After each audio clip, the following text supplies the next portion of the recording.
Welcome back to the channel my special educators. आपका अपना channel जहां पर हम पढ़ रहे हैं हमारे एग्ज़ाम्स के लिए।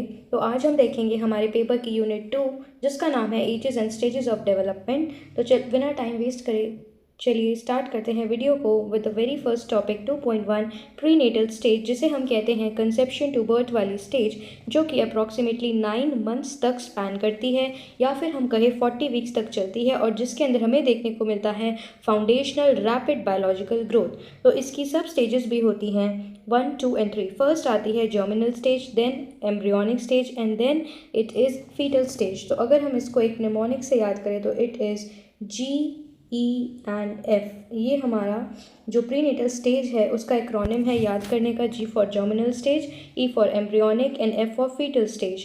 जो जर्मिनल स्टेज है ये हमारी 0 से लेके 2 वीक्स तक होती है, एम्ब्रियोनिक स्टेज हमारी 3 to 8 वीक्स तक एंड फीटल स्टेज हमारी 9 वीक्स से लेके बर्थ तक होती है। तो जो जर्मिनल स्टेज है उसके अंदर हम क्या देखते हैं, बेबी का कंसेप्शन होता है, कंसीव किया जाता है बेबी, फिर उसके अंदर रैपिड सेल डिवीजन होती है और इम्प्लांटेशन हो जाती है उस एम्ब्रियो की, कहाँ पर, यूट्रस की बॉल के अंदर। फिर जो एम्ब्रियोनिक स्टेज है वहाँ पर हम देखते हैं कि जो बेबी है, जो भी एम्ब्रियो है, उसके मेजर ऑर्गन्स फॉर्म होना स्टार्ट करते हैं, क्रूशियल बॉडी सिस्टम्स डेवलप होते हैं जैसे कि उसका नर्वस सिस्टम, उसका हार्ट एंड उसकी लिम्स। ये एक क्रिटिकल वनरेबिलिटी पीरियड होता है जहाँ पर कुछ भी रिस्की बिहेवियर अवॉइडेबल होना चाहिए। उसके बाद आता है फीटल स्टेज, जो कि 9 वीक से लेके बर्थ तक होता है। इसके अंदर हम देखते हैं कि बच्चे की डेवलपमेंट के अंदर कॉन्टीन्यूसली रिफाइनमेंट आती है, फंक्शनल ग्रोथ देखने को मिलती है और प्रिपरेशन होने लग जाती है उसकी लाइफ आउटसाइड द मदर की वॉर्म के। और मेजर माइलस्टोन्स जो यहाँ पर अचीव होते हैं वो है evolution from a single cell zygote to a complete organism. मतलब सबसे पहले शुरू में क्या होता है, एक सिंगल सेल होता है जिसे हम जाइगोट बोलते हैं और उसके बाद क्या बन जाता है, उसके बाद बन जाता है एक बहुत ही बड़ा सा ऑर्गेनिज्म। ठीक है, तो ये हमने मेजर माइलस्टोन अचीव कर लिया होता है प्रीनेटल स्टेज के अंदर। आगे चलते हैं तो आगे हमारे पास आती है इन्फेंसी वाली स्टेज, जो कि है हमारा टॉपिक 2.2। ये इन्फेंसी वाली स्टेज जो है ये हमारी चलती है बर्थ से लेके 2 ईयर्स तक। ये एक ऐसा फेज़ होता है जहाँ पर एक्सट्रीम डिपेंडेंस देखने को मिलती है बेबी की उसके प्राइमरी केयर गिवर्स पर। प्राइमरी केयर गिवर्स कौन होते हैं, उसकी फैमिली होती है, पेरेंट्स होते हैं। और ये मार्क्ड होता है किससे, ड्रामेटिक फिजिकल और सेंसरी कोऑर्डिनेशन माइलस्टोन्स पे। मतलब जो इन्फेंसी का टाइम है यहाँ पर हमें देखने को मिलता है कि बच्चे अपने फिजिकल और जो सेंसरी सेंसेस को कोऑर्डिनेट करने वाले माइलस्टोन होते हैं उनको अचीव कर लेते हैं। मोटर माइलस्टोन इस स्टेज में कौन से अचीव हो जाते हैं, बच्चा जो है वो सेफेलोकॉर्डल डेवलपमेंट शो करता है हेड से लेके टो तक, और प्रॉक्सिमोडिस्टल डेवलपमेंट शो करता है जो कि सेंटर से आउटवर्ड तक होती है। ये दो ग्रोथ पैटर्न शो करता है जिसके अंदर हमें और क्या देखने को मिलता है, बच्चा साइड टू साइड रोल कर सकता है, बिना किसी की मदद के बैठ सकता है, क्रॉल कर सकता है और चल भी सकता है लगभग 12 से 15 मंथ्स तक। फिर कॉग्निटिव फीचर्स क्या देखने को मिलते हैं कि बच्चा एक्सप्लोरेशन करता है अपने बेसिक रिफ्लेक्सेस से और सेंसरी इंटरेक्शन से, पियाजे की जो सेंसरी मोटर स्टेज में हमें बता रखा है। फिर हमें और क्या देखने को मिलता है, ऑब्जेक्ट परमानेंस देखने को मिलती है। इसका मतलब क्या है कि फॉर एग्जांपल हमने एक टॉय बच्चे के आगे रख दिया और फिर हमने उसे उसके आगे से हटा दिया, तो बच्चा उस टॉय को ढूंढने लगता है, उसे पता है कि वो टॉय इधर से उधर हुआ है। तो इसे बोलते हैं ऑब्जेक्ट परमानेंस। कि ऑब्जेक्ट हटाने के बावजूद उस टॉय को अगर बच्चा ढूंढने लगे तो उसे हम बोलते हैं ऑब्जेक्ट परमानेंस, जो कि अराउंड 8 मंथ्स अचीव करने लग जाता है बच्चा इन्फेंसी में। फिर नेक्स्ट आता है हमारे पास सोशियो इमोशनल डेवलपमेंट माइलस्टोन, जिसके अंदर डेवलप होता है बच्चे के प्राइमरी अटैचमेंट बॉन्ड्स डेवलप करता है फैमिली मेम्बर से, emergence of separation and stranger anxiety. ये अलग से कॉन्सेप्ट होता है, इन डिटेल कभी फिर देखेंगे, बट इसमें आपको ये ध्यान रखना है जब उसके जो फैमिली के वेरी क्लोज पर्सन होते हैं वो उससे अलग हो जाते हैं, कहीं चले जाते हैं थोड़ी देर के लिए, तो बच्चा थोड़ा एंग्शियस हो जाता है, वो सेपरेशन एंग्जाइटी शो करने लगता है। तो ये हमें इन्फेंसी में देखने को मिलता है। आगे चलते हैं, आगे हम देखते हैं हमारी नेक्स्ट स्टेज, जो कि क्या है, टॉडलर वाली स्टेज है। टॉडलर्स कौन से टाइम एज को हम बोलते हैं, 2 to 4 ईयर्स को हम बोलते हैं टॉडलर्स, जो कि डिफाइन होता है बाय स्ट्रक्चरल एनवायरमेंटल एक्सप्लोरेशन। बच्चा अपने एनवायरनमेंट को एक्सप्लोर करता है और थोड़ा और ऑटोनॉमस इंडिपेंडेंट होने लगता है और उसकी जो वोकैबुलरी है उसके अंदर भी थोड़ा बढ़ाव होता है। फर्स्ट हम देखते हैं motor coordination, then language explosion में हम देखते हैं कि बच्चा जो सिंगल वर्ड्स हैं उससे अब कुछ नॉर्मल सिंपल सेंटेंसेस बोलने लग जाता है और वो अपने बड़ों से या आसपास वाले टीचर से, फ्रेंड से वाई का क्वेश्चन पुट करने लग जाता है। अगर हम सोशो इमोशनल ऑटोनॉमी की बात करें तो यहाँ पर बच्चा अब इंडिपेंडेंट होना चाहता है, वो टॉयलेट ट्रेनिंग सीख जाता है, खुद को खाना खिलाना सीख जाता है और वो टेम्पर टेंट्रामेंट्स भी शो करने लगता है ड्यू टू कम्युनिकेशन गैप। यहाँ पर एक और इम्पॉर्टेंट फीचर आता है पैरेलल प्ले का। ये वाला क्वेश्चन हमारे फर्स्ट एग्जाम में भी आया था, अगर आपको याद हो तो, जिसके अंदर क्या होता है कि दो बच्चे आपस में ना खेल के अगल बगल खेलते हैं, बट वो एक दूसरे से कम्युनिकेट नहीं करते। एक बच्चा अलग बैठ के खेल रहा है, दूसरा अलग, बट वो दोनों ही खेल रहे होते हैं। तो ये थे हमारे टॉडलर फेज़ के इम्पॉर्टेंट कैरेक्टरिस्टिक्स, माइलस्टोन्स। अब हम चलते हैं 2.4 पे, जो कि है हमारे पास अर्ली चाइल्डहुड फेज़, जो कि अप टू 7 ईयर्स तक होता है, जिसे हम प्री स्कूल ईयर्स भी बोलते हैं। यहाँ पर बच्चों का जो इमेजिनेशन है वो बहुत अच्छे लेवल पर होने लग जाता है, सिम्बॉलिक थॉट वो प्रेजेंट करते हैं और सोशल एक्सपेंशन होता है। कॉग्निटिव ट्रेट्स क्या देखने को मिलते हैं? याद रखें कि ये जो स्टेज होती है इसे हम पियाजे की प्री ऑपरेशनल स्टेज भी बोलते हैं। जो पियाजे थे ये एक स्विस साइकोलॉजिस्ट थे जिन्होंने डेवलपमेंट पर स्टडी किया था और डेवलपमेंट की 4 स्टेजेस दी थी, जिसमें से ये वाली स्टेज को बोलते हैं अर्ली चाइल्डहुड को प्री ऑपरेशनल स्टेज। तो इसके अंदर देखने को मिलता है ईगोसेंट्रिज्म। ईगोसेंट्रिज्म का मतलब है बच्चा दूसरों के पर्सपेक्टिव से नहीं सोच पाता, उसको प्रॉब्लम आती है। फिर आता है एनिमिज्म। एनिमिज्म का मतलब है बच्चा नॉन लिविंग ऑब्जेक्ट्स को भी लिविंग की कैरेक्टरिस्टिक्स देने लग जाता है। फॉर एग्जाम्पल, अगर उसे किसी बॉल से चोट लगी तो उस बॉल को ही मारने लग जाएगा। सिम्बॉलिक थॉट डेवलप हो जाती है। इसका मतलब बच्चा कुछ वर्ड्स यूज़ करने लग जाता है, प्ले एक्टिंग वाले गेम्स खेलने लग जाता है, गुड्डे गुड़ियों का खेल जो होता है, टीचर टीचर, डॉक्टर डॉक्टर, ऐसे गेम्स खेलने लग जाते हैं। Images to represent the objects.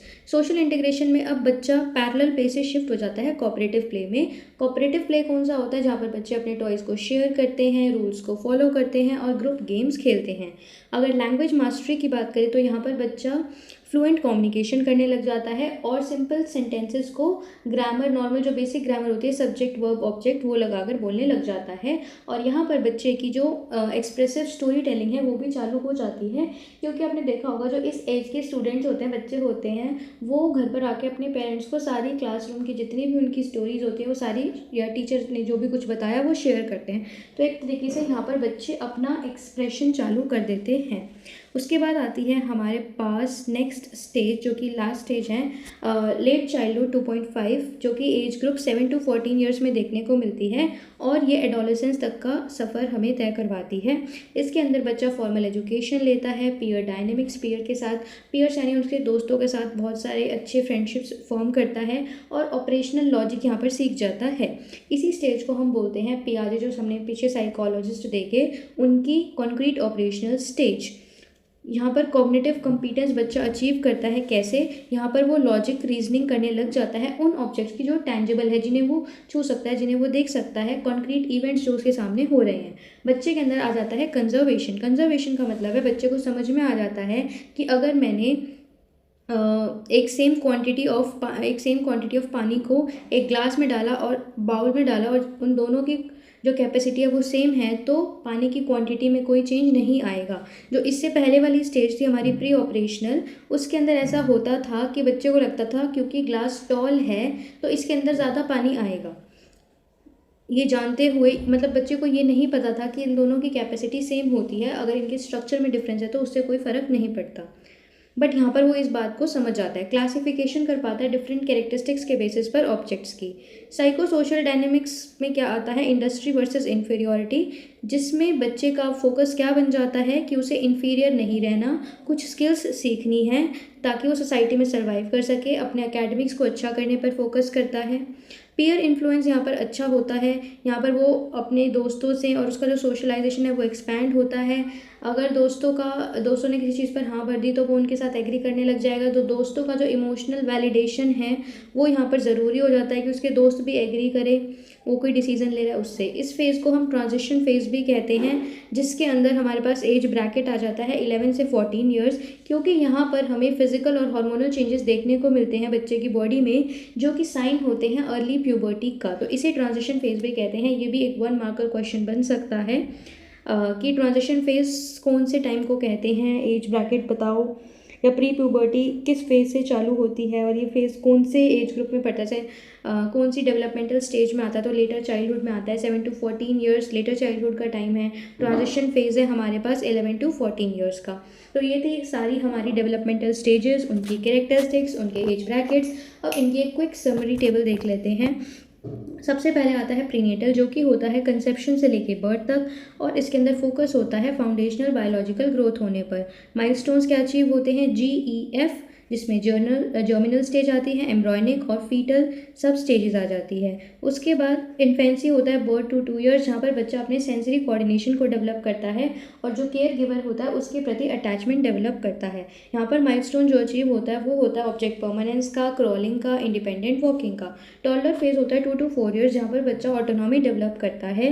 Rapid linguistic language development उसकी बहुत अच्छी होती है, और वो कौन से माइलस्टोन्स अचीव करता है, पैरेलल प्ले के, टॉयलेट ट्रेनिंग के और वाई वाले क्वेश्चंस पुट करता है। फिर आती है हमारे पास 4th स्टेज, जो कि होती है अर्ली चाइल्डहुड की, जो कि अप टू 7 ईयर्स होती है, जिसमें बच्चे का इमेजिनेशन अच्छा होता है, सोशलाइजेशन अच्छा होता है और प्री स्कूल ग्रोथ उसकी यहाँ पर शुरू हो जाती है।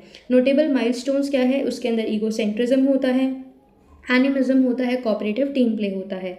लेटर चाइल्डहुड जो हमारी लास्ट स्टेज आती है, ये होती है 7 to 14 ईयर्स की, जिसके अंदर बच्चा लॉजिकल ऑपरेशंस परफॉर्म करता है, स्कूल की स्किल्स आ जाती हैं, दोस्तों से रिलेशन मेंटेन करता है। और माइलस्टोन्स क्या है, कंजर्वेशन डेवलप कर लेता है, कैटेगराइजेशन आ जाती है और अर्ली प्यूबर्टी शिफ्ट्स। अब ये जो माइलस्टोन्स, अगर इनमें किसी टर्म में आपको स्टिल डाउट है तो एक बार वीडियो को बैक करके देख लेना, आपको क्लियर हो जाएगा। स्टिल कोई डाउट है तो कमेंट में ड्रॉप कर देना, I will explain you there and then, और उसके बाद आपके सारे कॉन्सेप्ट्स हो जाएंगे क्लियर। इस वीडियो को एग्जाम में जाने से पहले 2 से 3 बार देख लेना। और एक और टास्क है आपके लिए, अगर आपने वीडियो ध्यान से सुनी है तो आप 2 क्वेश्चन का आंसर दोगे। जो पियाजेस साइकोलॉजिस्ट थे, उनकी एक थी प्री ऑपरेशनल स्टेज और एक थी कॉन्क्रीट ऑपरेशनल स्टेज। तो आपको इन स्टेजेस में से, जो यहाँ पर स्क्रीन पर शो हो रही है, इनमें से बताना है वो कौन सी 2 स्टेजेस थी जिसको प्री ऑपरेशनल स्टेज बोला गया था और कॉन्क्रीट ऑपरेशनल स्टेज बोला गया था। जो करेक्ट आंसर देगा उसको हम हाईलाइट कर देंगे, जिससे कि क्लियर हो जाएगा कि इनके क्या आंसर्स हैं।